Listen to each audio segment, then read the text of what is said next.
ನಾನು ಅದು ಶೋ ನೋಡ್ಕೊಳ್ಳಿಲ್ಲ, ನನ್ನ ಪ್ರಿಪರೇಷನ್ ಇರಲಿಲ್ಲ, ನಂದು ಹೋಮ್ವರ್ಕ್ ಇರಲಿಲ್ಲ.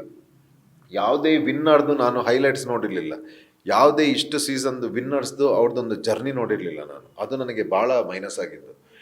ಐ ವಿಲ್ ಬೆಟ್ ಯು, ನಾನು ಏನಾದರೂ ನನಗೆ ಮತ್ತೆ ಚಾನಲಿಂದನೂ ಯಾರು ಹೇಳಿಲ್ಲ ನೋಡ್ಕೊಂಡು ಬನ್ನಿ ನಿಮಗೆ ಹೆಲ್ಪ್ ಆಗುತ್ತೆ ಅಂತ, ಯಾರು ಹೇಳಿಲ್ಲ. ಅಮ್ಮ ಎಲ್ಲೋ ಹೇಳ್ತಾ ಇದ್ರು, ಬಟ್ ನಾನು ಅದಷ್ಟು ಮನಸ್ಸು ಕೊಡಲಿಲ್ಲ. ಯಾಕಂದರೆ ನನ್ನ ತಲೆಯಲ್ಲಿ ಏನಿತ್ತು ಅಂತಂದರೆ, ಅದ್ರದ್ದು ಏನಾದರೂ ಇನ್ಫ್ಲುಯೆನ್ಸ್ ಆದರೆ ನಾನು ಫೇಕ್ ಆಗಿ ಹೋಗ್ತೀನಿ. ನನ್ನ ಒರಿಜಿನಲ್ ಪರ್ಸ್ನಾಲಿಟಿ ಎಲ್ಲಿ ಬರುತ್ತೆ ಅಲ್ಲಿ? ನನಗೆ ನನ್ನ ಒರಿಜಿನಲ್ ಪರ್ಸ್ನಾಲಿಟಿ, ನಾನು ಅಲ್ಲಿ ಏನು ರೆಫರೆನ್ಸ್ ಏನು ಅದನ್ನೇ ನೋಡ್ಕೊಂಡು ಆಟ ಆಡ್ತಾ ಇರ್ತೀನಿ. ನನ್ನ ವ್ಯಕ್ತಿತ್ವ ಈಗೇನಾಯಿತು, ನನಗದು ಗೊತ್ತಿಲ್ಲದಿರೋದು ಎಷ್ಟು ಪ್ಲಸ್ ಆಯಿತು. ನನ್ನ ವ್ಯಕ್ತಿತ್ವದಲ್ಲಿ ಆಟ ಆಡ್ಕೊಂಡು ಬಂದೆ, ಅದು ಈ ಬಿರುದೆಲ್ಲ ತಂದು ಕೊಡ್ತು ನನಗೆ. Very happy. ಈಗ ಬಿಗ್ ಬಾಸ್ ಈ ಸೀಸನ್ ತುಂಬ ವಿಭಿನ್ನವಾಗಿತ್ತು ಅನ್ನುವಂಥದ್ದು. ನಿಮ್ಮ ಕಂಟೆಸ್ಟೆಂಟ್ಸ್ ಕೂಡ ತುಂಬ ಯೂನಿಕ್ ಆಗಿದ್ದರು. ಒಬ್ಬರೊಬ್ಬರ ಪರ್ಸ್ನಾಲಿಟಿ ಇರಬಹುದು, ಅವ್ರ ಥಿಂಕಿಂಗ್ ವೈಸ್ ಇರಬಹುದು, ಜೊತೆಗೆ ಆ ಒಂದು ಅವರ ಏಜ್ ಇರಬಹುದು, ಎಲ್ಲವೂ ಸಹ ವಿಭಿನ್ನವಾಗಿತ್ತು. ಇದನ್ನು ಹೊರತುಪಡಿಸಿ ಕಾವ್ಯ ಹಾಗೂ ಗಿಲ್ಲಿ ಈ ಜೋಡಿ ಇತ್ತಲ್ವಾ, ಗಿಲ್ಲಿಯಿಂದನೇ ಕಾವ್ಯ ಫಿನಾಲೆವರೆಗೂ ಬಂದರು ಅನ್ನೋಂಥದ್ದು ಒಂದು ಮಾತು ಕೂಡ ಇತ್ತು. ಇದನ್ನು ನೀವು ಒಪ್ತೀರಾ? ನಿಮಗೇನು ಅನಿಸುತ್ತೆ?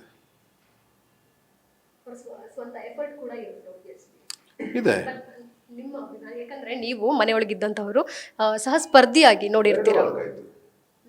2 ವರ್ಕ್ ಆಯಿತು ಅಷ್ಟೇ. ಅಲ್ಲಿವರೆಗೆ ಬಂದಿದ್ದಾರೆ ಅಂತಂದರೆ ಬಹುಶಃ 1ರಿಂದ ಅಲ್ಲ 2 ವರ್ಕ್ ಆಗಿರ್ಬೋದು, ಬಹುದು. ಯಾಕಂದರೆ ಜಾಲಿವುಡ್ ಸ್ಟುಡಿಯೋಸಿಂದ ಫ್ರಂಟ್ ಗೇಟ್ ನೀವು ನೋಡಿರಬಹುದು, ಕಟ್ಔಟ್ ಇತ್ತು, ಗಿಲ್ಲಿ ಹಾಗೂ ಕಾವ್ಯ ಅವರು ಕಟ್ಔಟ್. 2 ವರ್ಕೌಟ್ ಆಗಿರ್ಬೋದು.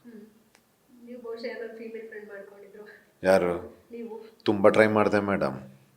ನಮ್ಮ ರೇಡಾರ್ಗೆ ಮ್ಯಾಚ್ ಆಗೋವಂಥದ್ದು ಯಾವುದೂ ಸಿಗಲೇ ಇಲ್ಲ ಅಲ್ಲಿ. ಸಾರಿ, ಯಾರೂ ಸಿಗಲೇ ಇಲ್ಲ. ಸೊ ಹಾಗೆ ಮನಸ್ಸಂತೂ ಇತ್ತು ಮೇಡಮ್, ಯಾರಾದರೂ ಒಳ್ಳೆ ಮಮ್ಮಿಗೆ ಒಳ್ಳೆ ಸೊಸೆನೂ ತಂದುಬಿಡೋಣ ಕಪ್ಪು ಜೊತೆ ಅಂತ ಭಾಳ ಆಸೆ ಇತ್ತು. ಸೊ ಹಾಗಾಗಿ ಬಹುಶಃ ದೇವರಿಗೆ ನಾನು ಅಷ್ಟು ಖುಷಿಯಾಗಿರೋದು ಇಷ್ಟ ಇರಲಿಲ್ಲ ಅನಿಸುತ್ತೆ ಆ ಮನೆಯಲ್ಲಿ.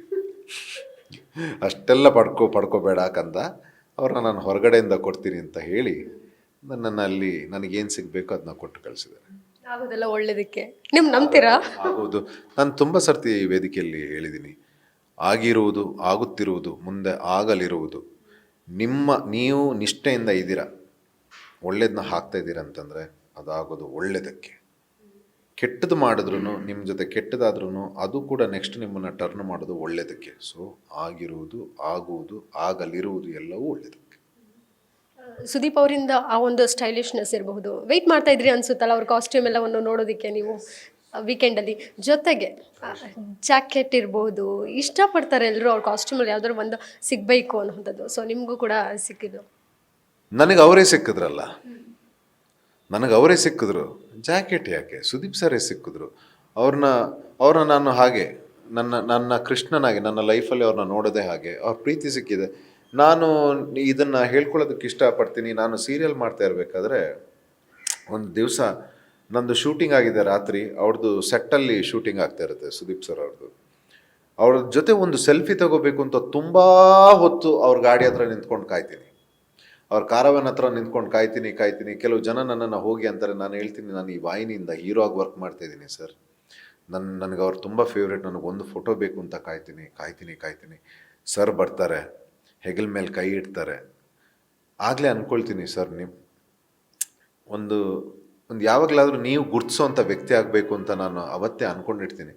ನೀವು ಗುರ್ತಿಸೋವಂಥ ಒಬ್ಬ ವ್ಯಕ್ತಿ ನಾನು ಆಗಬೇಕು, ಕಲಾವಿದನಾಗಿ. ಅಥವಾ ಇವತ್ತು ಬಹುಶಃ ಸುದೀಪ್ ಸರ್ ಇಷ್ಟು ಕಂಟೆಸ್ಟೆಂಟಲ್ಲಿ ಧ್ರುವಂತಂತಂದರೆ ಬಹುಶಃ ಅವ್ರದ್ದು ಎಲ್ಲೋ ಫೇವ್ರೇಟ್ ಆಗಿರ್ತೀನಿ ಅಂತ ನಾನು ನಂಬಿದ್ದೀನಿ. ನಾನು ಏನು ಕೊಟ್ಟಿದ್ದೀನಿ, ಬಿಗ್ ಬಾಸ್ ಮನೆಯಿಂದನೇ ಪರಿಚಯ ಆಗಿದ್ದು ನನಗೆ ಸುದೀಪ್ ಸರ್ ಅವರು. ಆ ಫಸ್ಟ್ ಎಪಿಸೋಡ್ ನಾನು ಏನು ಸ್ಟೇಜಿಗೆ ಹತ್ತೀನಿ ಅಲ್ಲಿಂದನೇ ಪರಿಚಯ ಆಗಿದ್ದು. ಆದರೆ ಇವತ್ತು ನಾನು ಏನು ಆ ವೇದಿಕೆಗೆ ಕೊಟ್ಟಿದ್ದೀನಿ, ನನ್ನ ಪ್ರೀತಿ ಗೌರವ ಏನು ಸರ್ಗೆ ಕೊಟ್ಟಿದ್ದೀನಿ, ಸಾಕ್ಷಾತ್ ನಾನು ಕೃಷ್ಣನಾಗಿ ನಾನು ನೋಡ್ತೀನಿ through out my life. So ನಂದು ಇಂಡಸ್ಟ್ರಿ ಕೂಡ ಇದೆ, ಸಿನಿಮಾ ಇಂಡಸ್ಟ್ರಿ. ಸೊ ಇನ್ನು ಮುಂದೆ ತುಂಬ ಅವರಿಂದ ಆಶೀರ್ವಾದ ತಗೊಳ್ಳೋದಿದೆ. ನಾವು ನೋಡಬೇಕಾಗಿದೆ, ಅವ್ರು ನನ್ನನ್ನು ನೋಡಬೇಕು, ನಾನು ಅವ್ರನ್ನ ಮೀಟ್ ಆಗೋದಿರುತ್ತೆ. ಸೊ ಕೃಷ್ಣ ಮುಂದೆ ಜಗದ್ಗುರು ಥರ ನನ್ನ ಜಗದ್ಗುರು ಅವರು. ಅವ್ರನ್ನ ತುಂಬ ಮೇಲೆ ನೋಡ್ತೀನಿ ನಾನು. ಅವರ ಆಶೀರ್ವಾದ ಸಂಪೂರ್ಣವಾಗಿ ಪಡೆದಿದ್ದೀನಿ ನಾನು ಅಂತ ಅಂದ್ಕೊಂಡಿದ್ದೀನಿ. ಸೊ ಆ ಪ್ರೀತಿ ಸದಾ ಇರಲಿ ಅವ್ರದ್ದಂತ ನಾನಲ್ಲ ತಗೊಂಡಿರೋದು, ಅದು ಧನುಷ್ ಅವ್ರಿಗೆ ಸಿಕ್ಕಿರೋದು, ನಾನು ತಗೊಂಡಿಲ್ಲ. ನನಗೆ ಅವ್ರದ್ದು ಬೇಕಾಗಿರೋದು ಆಶೀರ್ವಾದ ಮಾತ್ರ. ಸೊ ಅಷ್ಟೇ. ಜಾಕೆಟ್ ಬೇಡ ಮ್ಯಾಮ್, ನನಗೆ ಅವ್ರದ್ದೊಂದು ಒಳ್ಳೆ ರೇಂಜ್ ರೋವರ್ ಅಥವಾ BMW ಸಿಕ್ಕಿದ್ರೆ ಸರ್. ನನಗೆ ಹೌದು, ಒಂದು ಶೋ ಅವ್ರು ಹಾಕ್ತಾರೆ ಹೋಗ್ತಾರೆ, ಹೌದು. ಸೊ ಜಾಕೆಟ್ ಕೂಡ ಹಳೇದಾಗುತ್ತೆ, ಅದೊಂದು ಒಳ್ಳೆ ರೇಂಜ್ ರೋವರು BMW ಸಿಕ್ಕಿದ್ರೆ ಏನೋ ಒಂದು ಸ್ವಲ್ಪ ಸರ್ರ ತೂಕ ಇರುತ್ತೆ ಆ ಗಿಫ್ಟಿಗೆ ಅಂತ ನಾನು ಅನ್ಕೊಂಡಿದ್ದೆ.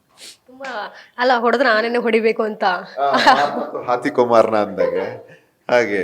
ಸೊ ಹಾಗಿದೆ, ನೋಡೋಣ. ಈ ಏನಾದ್ರೂ ಇಂಟರ್ವ್ಯೂ ಅವ್ರಿಗೆ ತಲುಪಿದ್ರೆ ಏನೋ ಮನ್ಸಾಗಿ ಅವರು ತೆಗೋ ನಂದೊಂದು BMW ನಿನಗೆ, ಅಥವಾ ತೆಗೋ ನಂದೊಂದು ರೇಂಜ್ ರೋವರ್ ನಿನಗೆ ಅಂತ ಕೊಟ್ರೆ ಭಾಳ ಖುಷಿ ನನಗೆ. ಅಥವಾ ಅವ್ರದ್ದೊಂದು ಸೂಪರ್ ಬೈಕ್ ಯಾವುದಾದ್ರು ತೆಗೋ ಇಟ್ಕೊ ಅಂತ ಕೊಟ್ರೆ.